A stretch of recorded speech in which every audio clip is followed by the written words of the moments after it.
Japan does things differently, and everyone who goes there is bound to make a few mistakes and break some rules. Hell, I've made quite a few myself, so I'm pretty qualified to speak on it. For example, one thing you shouldn't do in Japan is take sushi from the conveyor belt. If you go to a conveyor belt sushi place in Japan, you know, the ones where the little plates go around, you might be surprised to hear that nobody eats stuff from the belt anymore. I know that's like the whole gimmick, but I'm serious. Everyone orders from the tablet and has it delivered fresh to the table. There's a few reasons, like the food's been sitting out for a while and people got nervous after the pandemic, but the bigger issue was people filming themselves doing stuff like this.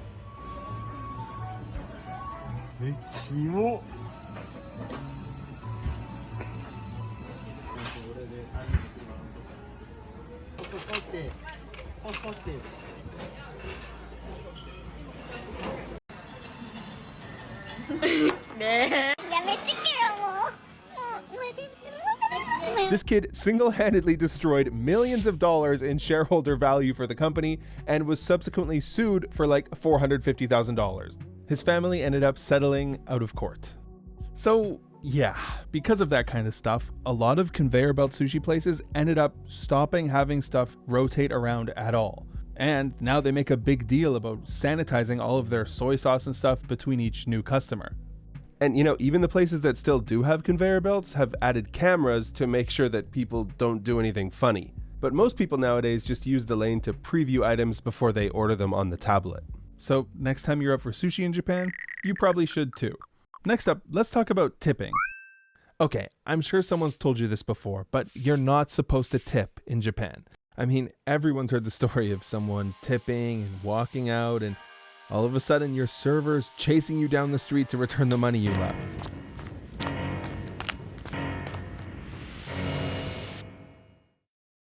But hear me out, okay? Because this is important. Japanese people do not want tipping culture coming to Japan. Japan already has excellent service, perhaps the best service in the world, and they don't tip.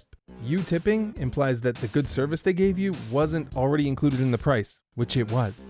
And plus, you just kind of put them in an awkward situation. If they take the tip and put it in their pocket, someone might think they're stealing. And if they bring it in the back and ask their manager what to do with it, he'll just tell them to give it back to you. To put it another way, Japan is known for having lots of strange and new technologies, but one they still don't have is the iPad that spins around and asks for 25%. So let's keep it that way. Except I kinda lied, because there is one person you're supposed to tip in Japan, and that's your landlord. But before we get to that, since I have to tip my landlord, this video is sponsored by Raycon. With Mother's Day coming up, I've been thinking about my mom. She's in her 60s now, but still wakes up at 5 a.m. every day to go to work, and is always on speakerphone with somebody. So honestly, Raycon's essential open earbuds feel extremely her. Because they're open ear, you can listen to music or podcasts and still hear what's happening around you, which is great for walks, errands, or cooking, because you still gotta listen for the sizzle. I've been using mine pretty much every day. I got them in when I'm on a walk, I got them in when I'm doing chores, and what am I listening to? I don't know, music, podcasts, whatever you want. They're lightweight, they got this flexible hook that keeps it comfortable, and the multi-point connection makes switching between my phone and laptop super easy. And their battery life is juiced. 8 hours of playtime or 36 with the case, so you'll barely think about charging them. Hell, these might finally get my mom off speakerphone.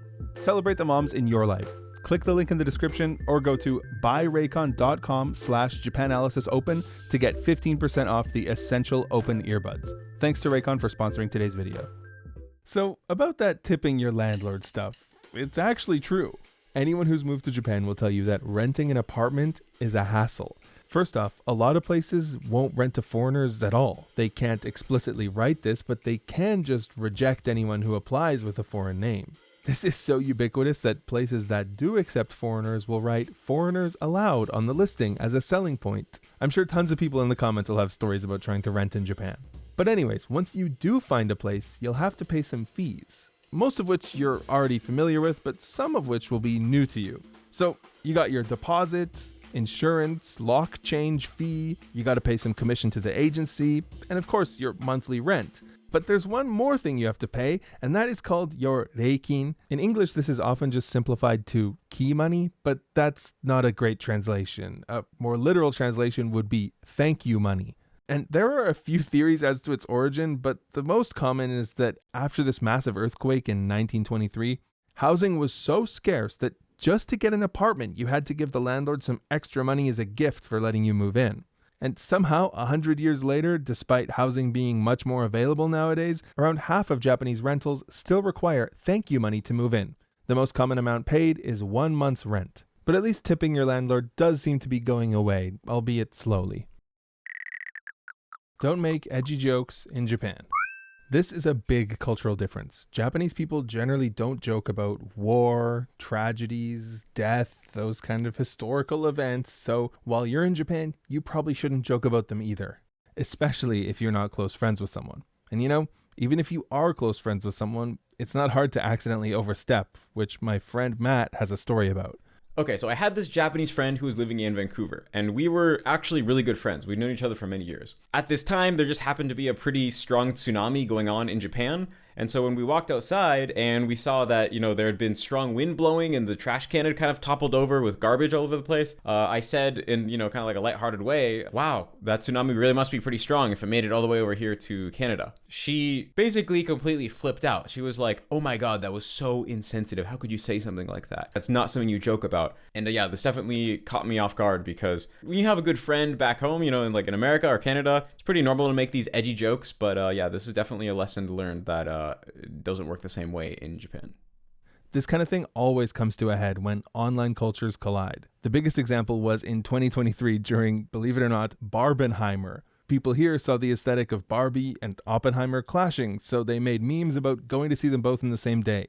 But when the official account for the Barbie movie responded positively to some of these memes, Japan went absolutely berserk. They were like, that is so offensive. How would you like it if we made jokes about 9/11? And everyone was like, buddy, I got some news for you. Anyways, it really upset people. A petition called No Barbenheimer actually got 24,000 signatures. And so Warner Brothers issued a public statement apologizing to Japan. But some people still harbor resentment towards celebrities who endorsed Barbenheimer, like Tom Cruise, Ryan Gosling, and Emily Blunt, to this day. All this to say, Japan does not have the same edgy joke culture that we have. So just don't, okay? Opening products before paying. So this one can really piss Japanese people off, and it's actually a crime. 3 different instances of foreigners doing this have gone viral in the past month alone. I mean viral in a bad way. First, we have this evil criminal.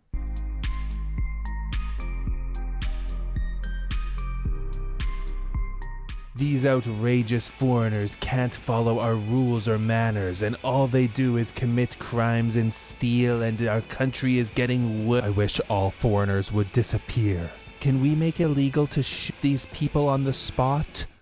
Next, this tourist from Thailand filled his instant ramen up with hot water and then took it to the counter to pay for it. The staff is like, hey man, that's not how we do it here. And he's like, oh, okay, my bad. Turns out that is how you do it in Thailand, but whatever. Tourists make mistakes and it's a learning experience for everyone. But some people saw it differently. No, it's not okay. If this becomes the norm, Japan is done for. Well, since it's okay to shoot people in America, I guess we can shoot these trash too. Go back to your country or go back to the soil. The main argument is that until you've paid for it, you don't technically own the item. So if you consume it and then you don't end up having enough money, what would you do? And I can understand where they're coming from, but if you think about it, that's how every restaurant in the world works. You get your food first, eat it, and then pay after. It's not a problem. Well, there's still one more example where this guy caught Chinese people stealing electricity from the batteries in an electronics store.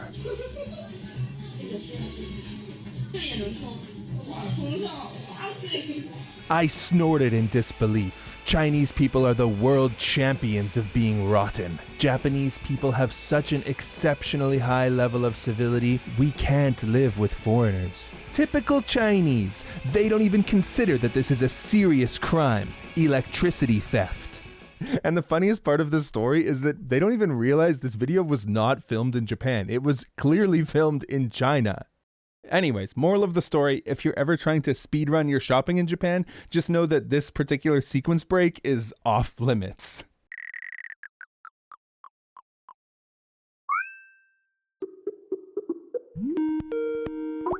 Hey man, you remember that crazy thing that happened at the Hotel Hot Springs? Can you talk about it? Because otherwise nobody will believe what I'm saying is true. And that's why you want me to be in this video, because we both saw the guy Yeah. wearing a fucking underwear. Yeah, we're chilling in the hotel onsen. And then we saw a guy, probably American. He was chilling like in the water at first, and then suddenly he stand up, and then we saw he's wearing a fucking underwear. I was thinking like, what's his issue? Why would he not be naked? Don't make this mistake, okay? This was one of the most shocking things I've ever seen in Japan. When you go to the hot springs, you need to be fully naked, okay? You clean your body fully and then you get in the communal bath. You don't wear your sweaty, gross underwear that you've been in all day into the water that everyone's sharing. This guy must have been like a never nude or something. Like, I don't know what was going on. I don't know how he didn't get the memo, but you don't want to be that guy, okay? Blowing your nose in public. All right, so if you're in a restaurant or on the train, don't blow your nose. It's considered unsanitary. Yes, that may mean you'll be sitting there sucking in snot for an hour, but that's just how it's done in Japan. There is a bit of a debate here. On the English internet, you'll see people who live in Japan complaining about Japanese guys making snot sucking sounds for hours. But on the Japanese internet, you can find the exact opposite. Tips for living in England. Do not suck your snot. Carry tissues and blow your nose. It's actually the correct manners there. By the way, a lot of people argue that there is actually no stigma against blowing your nose in Japan, and this is just an urban legend. But why not err on the side of caution? I know, a bit complicated, eh? Speaking of sighing, that's something you also shouldn't do. Here's a speed round of some small things you might mess up. So I guess I sigh a lot, and in Japan, it's a problem. You just did something difficult, or you're thinking, or you're relieved, and a sigh just comes out. You're like, huh. But in Japan, sighing is read a lot more negatively, like you're annoyed or disappointed or blaming the people around you. There's a common expression in Japan that's like, happiness slips away every time you sigh, and I've actually had Japanese people confront me about my sighing multiple times.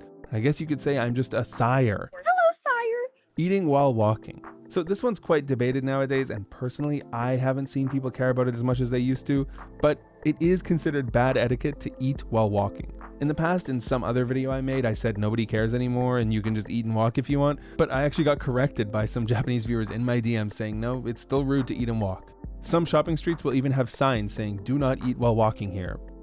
Pointing at people. Okay, so it's rude to point at people, like this in Japan. If you need to motion towards someone, you can do it with your open hand, but don't point at them. And something to note is that if you're ever out for dinner with Japanese people, it's especially rude to point at them with chopsticks. Definitely don't do that. One thing that I've always thought is funny though is that your pointer finger is literally called your hitosashi yubi. But whatever, I mean, nobody's applying medicine with their kusuri yubi either, so. Passing things with chopsticks. Okay, so yeah, there are a lot of rules about chopsticks, but don't do this either. This has extremely negative connotations because it's done at like funerals, I guess, but anyways, yeah, just don't pass things between chopsticks. Sitting there passively waiting for your server. When you're at a restaurant in Japan and you're just sitting there, if you don't actively call your server over, they might not know that you need them. So you should put your hand up and yell "Sumimasen," or you should press the button on your table if there is one. Something useful to know is that if your table is serviced by a tablet, which is more and more common recently, there will be a yobidashi button on the tablet, so just press that. Don't be afraid to use it. It's not rude, and you're not being a Karen. It's completely normal. Asking for tons of customizations. So back home, you might order something and be like, ooh, I know it's not on the menu, but can I get it with no onions and a gluten-free bun and sauce on the side and grilled instead of breaded chicken and light on the tomato? And the employee will have to accommodate you. But that kind of stuff is not common in Japan, and they will find you very annoying. Maybe you can ask for like one thing, like, oh, no fish flakes, please, or I'm allergic to onion, so no onion, please. But come on, man. I mean, I've been a server. I know how annoying it can be to have the customer ask for 5 different customizations, and if you mess any of them up, they're super mad at you. Honestly, Japan is based for this. Order what's on the menu, they've already perfected it, and accept what you get. Trying to take your leftovers home. Where I'm from, if you go out to eat and you don't finish your meal, you just ask for a box and take it home. But in Japan, most restaurants will not allow that.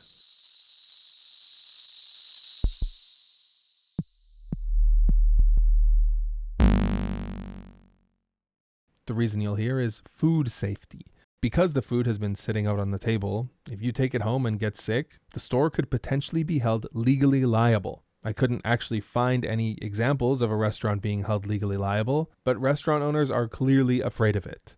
Now, in the past few years, the government has started pushing restaurants to allow people to take their leftovers home as a way to combat food waste. They even made this cute little logo that they can use to show they allow it.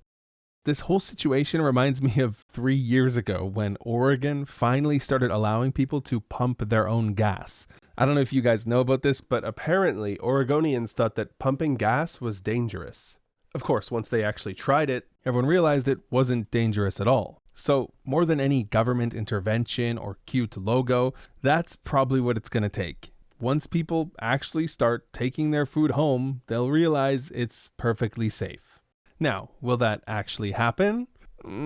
I don't think so, but maybe. We'll see. Accidentally pressing the emergency button. Okay, I'll be honest, this is a mistake that I've made myself, and it was really embarrassing. So in 2014, I was out with my Japanese friends in Nara, and I stopped to use the toilet. One thing you should know about public toilets in Japan is they will condition you to look everywhere for the elusive flush button. Yeah, the flush button can take many forms. Sometimes it's on the toilet, oftentimes it's on the bidet panel, and other times it's a button on the wall. Basically, these buttons can take many forms, and there's not much consistency between them. And don't take that just from me, there's actually a girl on Japanese Twitter who documents all the different flush buttons she sees. But anyways, as you might already be able to guess, I wasn't even thinking and I just pressed the emergency button. Next thing I knew, a loud siren was playing and an older lady had come over panicked to check on me and make sure I was okay. It was so embarrassing. And when I finally emerged from the bathroom, all my friends were laughing at me. Honestly, in retrospect, I'm lucky Hezuma wasn't patrolling there yet because I would have been his bad-mannered gaijin of the month. But jokes aside, I've been a little bit relieved Googling images for this video because there's actually a lot of Japanese people saying the buttons can be confusing too. So at least I'm not the only one. Toilet slippers. A lot of places you go in Japan will require you to take off your shoes and walk around in your bare feet, your socks, or the slippers that they provide. And at some points, you're going to need to use the bathroom. So you'll open up the bathroom door and see this. Toilet slippers laid out on the floor for everyone to use. When I first saw them, I remember being like, what do I do with these? Well, what you're supposed to do is put them on to use the toilet and then take them off when you finish. Sounds simple, right?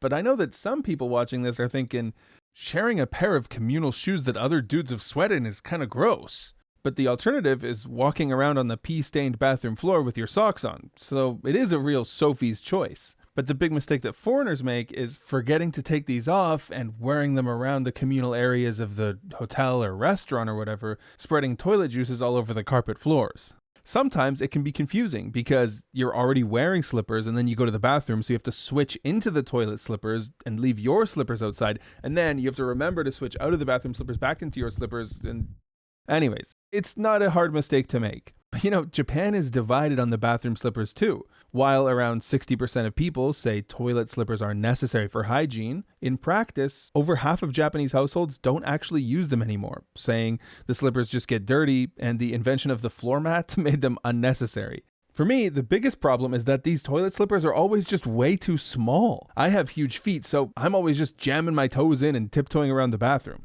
But no, I don't think Japan needs to accommodate people like me. Living on the first floor as a woman. In Japan, it's common knowledge that women shouldn't rent an apartment that's on the ground floor. Reasons for this include that stalkers can easily peep inside, there's an increased chance of burglary, but the biggest one is underwear theft. Most Japanese households hang dry their laundry on the balcony, so much so that every day the weather report will tell you if it's a good day to hang or not. And honestly, Japan is based as for that because dryers suck. They take up so much space, they cook the out of your clothes, they waste so much electricity, they're awful for the earth and the environment. But the one thing people won't hang is women's underwear on the ground floor, because someone walking by will just steal it. This is like so common sense in Japan that if you do get stolen from while living on the first floor, some people will tell you it's your own fault. Which is definitely not true, but you know, people have talked about this for a long time. You can find articles from as early as 2002 mentioning first floor women having to be more vigilant. But foreign women who move to Japan often aren't warned about this until it's too late, and then they've already been stolen from. It's unclear how often this actually happens versus how much people talk about it, and some say it's the wind or the birds. And you know what? Some of the time it might be the wind or the birds, but the point is Japanese women are very aware of this and they take precautions against it, so you should too. Stealing garbage. Where I live, if you drove around outside on a nice sunny day, you would see people had left, furniture outside, free for the taking. Stuff like sofas, office chairs. Hell, one time I found a CRT TV out there and donated it to the local Smash Club. This is a clear win-win. You get something you want, and the other guy doesn't have to take his stuff to the dump. Plus, it's good for the environment. But in Japan, you cannot do this, okay? You cannot take garbage. I'm serious, you could go to jail for this. It's considered stealing, and a lot of foreigners make this mistake. So the process to throw away large household items in Japan is complicated. First, you have to call a number and tell them about the item, how big it is, and they'll give you a time and date when they'll come to pick it up. Then you have to go to a convenience store and purchase tickets that you stick onto the item to show that you paid, and then you wait for the day and put it outside. So if the garbage guys come to pick it up and it's not there because you took it, it's going to get reported as theft. And they take it seriously. Since 2014, municipalities all over Japan have been doing stings where they put GPS trackers in garbage to catch people who take it, which is kind of weird to me.